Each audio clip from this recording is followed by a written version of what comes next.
नाही नाही, हे बघा, माननीय ओबीसी बहुजन कल्याण मंत्री अतुलजी सावे, डॉक्टर परिणय फुके आपल्या मंत्रिमंडळातील इतर सदस्यांसोबत, सचिवांसोबत जेव्हा आमचं उपोषण सोडायला आले होते, त्या ठिकाणी आपल्या सर्वांच्या समक्ष मी जेव्हा 14 मागण्या त्यांच्यासमोर मांडल्या, तेव्हा त्यांनी उत्तरादाखल सांगताना सांगितलं की यापैकी, आणि सविस्तर वाचून आपल्या समोर सांगितलं का ही काय बंद खोलीमध्ये बैठक नव्हती, की 12 मागण्या ह्या आम्ही मान्य करतो आहे आणि धोरणात्मक बाबीवर निर्णय घेणाऱ्या ज्या 2 मागण्या आहे त्या संबंधात माननीय मुख्यमंत्री महोदयांसोबत चर्चा करून धोरण ठरवून ते मंत्रिमंडळात आणून त्यासुद्धा आम्ही मान्य करू, अशा प्रकारचं आश्वासन त्या दिवशी दिलं होतं. आणि त्याच दिवशी त्यांनी जाहीर केलं होतं की ह्या ज्या आम्ही 12 मागण्या आपल्या मान्य करणार आहोत, यासंबंधी शासन निर्णय आम्ही कोणत्या तारखेला आपल्याला देऊ याची तारीख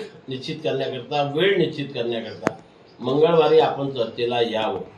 त्या आश्वासनानुसार आम्हाला लेखी पत्र सरकारकडून मिळालं आणि त्या लेखी निमंत्रणावरून आज दुपारी 4:30 वाजता सह्याद्री अतिथीगृहावरती ही बैठक बोलाविण्यात आलेली आहे. या बैठकीला या राज्याचे ओबीसी बहुजन कल्याण मंत्री माननीय नामदार अतुलजी सावे, डॉक्टर परिणय फुके आणि आमच्या मागण्या ज्या ज्या विभागाशी संबंधित आहेत त्या विभागाचे सर्व सचिव आणि आमचं 25 लोकांचं प्रतिनिधी मंडळ, एवढ्याच लोकांसोबत चर्चा त्या ठिकाणी होणार आहे. आणि आम्हाला जे शासन निर्णय सरकारकडून अपेक्षित आहे त्याची दिशा आज ते निश्चित करणार. एक दुसरा प्रश्न आहे की या GR वरून मतभेद ओबीसी संघटनांमध्ये, नेत्यांमध्ये दिसून येतात. काल माजी मंत्री आणि काँग्रेस नेते विजय वडेट्टीवार यांनी तुमच्यावरही आरोप केलेले आहेत की कदाचित तुमचा चष्मा चेंज झालेला असेल, तुम्ही त्या चष्म्यातून पाहत असाल, तुम्ही सत्ताधाऱ्यांजवळ गेलेले आहात.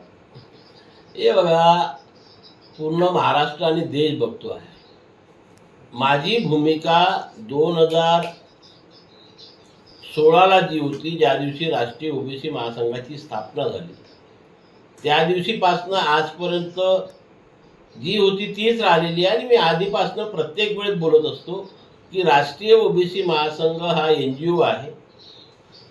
त्याच्यामुळे आम्ही ओबीसी समाजाच्या संविधानिक मागण्या ज्या केंद्राशी संबंधित आहे आणि राज्याशी संबंधित आहे त्या मांडण्याकरिता आम्हाला जे कोणी मंत्रिमंडळात असतील त्यांच्यासमोरच मांडाव्या लागणार आहे.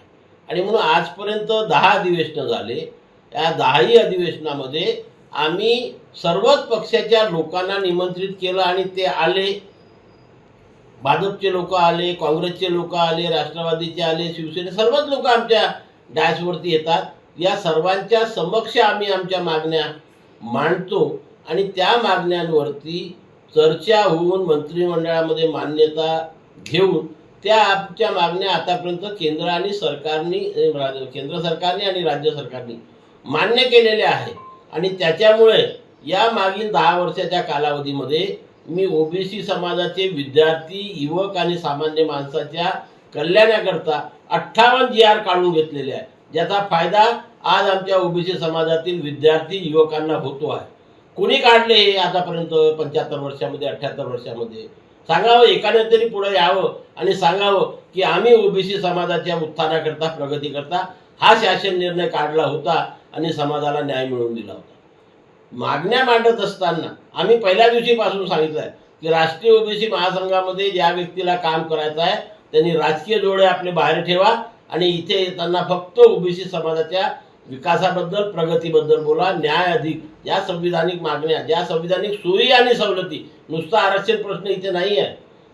आरक्षणाचं रक्षण करणं हे आमचं आद्य कर्तव्य आहे, परंतु त्याचसोबत संविधानानुसार ज्या सोयी आणि सवलती ओबीसी समाजाच्या विकासासाठी केंद्र आणि राज्य सरकारने द्यायला पाहिजे त्याची मागणी सातत्याने आम्ही करत असतो. आणि म्हणून आतापर्यंत 58 GR काढण्यामध्ये आम्ही यशस्वी झालेलो आहोत, ज्याचा लाभ समाजाच्या विद्यार्थी युवकांना होतो. आणि आज आरोप करायचा, अरे मी जर आरी गेलो असतो तर हे आंदोलन नागपुरात उभं नसतं राहिलं. सरकारच्या विरोधामध्ये आम्ही उभं राहिलं तेव्हा सरकारने आम्हाला सांगितलं की ओबीसीच्या आरक्षणाला धक्का लागणार नाही, सरसकट कुणब्यांचे प्रमाणपत्र देणार नाही. मग तेव्हा एकही जण नव्हतं आला ही मागणी घेऊन समोर. आता मागणी पूर्ण झाल्यावरती त्याला विरोध. मग जेव्हा सुरुवात होते तेव्हा आपण लोक का नाही तेवढा डेअरिंग, तेव्हा कोणी येत नाही. आणि आता सरसकट हा शब्द आंदोलनकर्त्यांनीच मागे घेतला आहे, त्याच्यामुळे सरकारला त्याच्यावरती विचार करायची गरज नाही.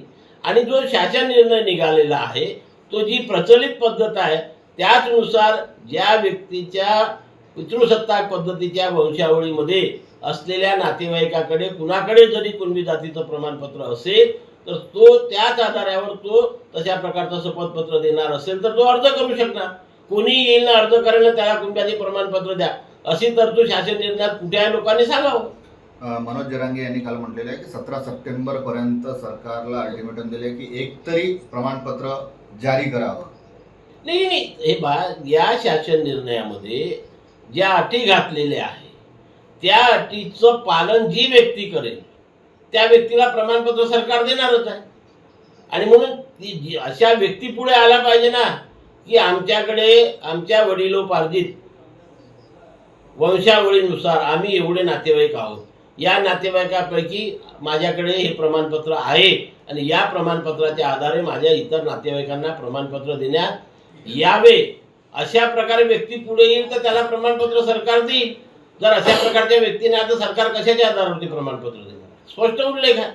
ती प्रश्न आजही आहे की ज्या 400 जाती या ओबीसी समाजामध्ये येतात त्यापैकी कुठल्याही जातीच्या व्यक्तीला जर ओबीसीचं प्रमाणपत्र पाहिजे असेल, कुणबी जातीचं किंवा कुठल्याही जातीचं प्रमाणपत्र पाहिजे असेल तर त्याला वडिलोपार्जित वंशावळीनुसार नातेसंबंध दाखवावे लागतात आणि त्यानुसार तो प्रमाणपत्राची मागणी करू शकतो. तो काही नवीन नियम नाही आहे ना. मग नवीन काहीच नसल्यामुळे कुठे आरक्षणाला धक्का लागलेला आहे.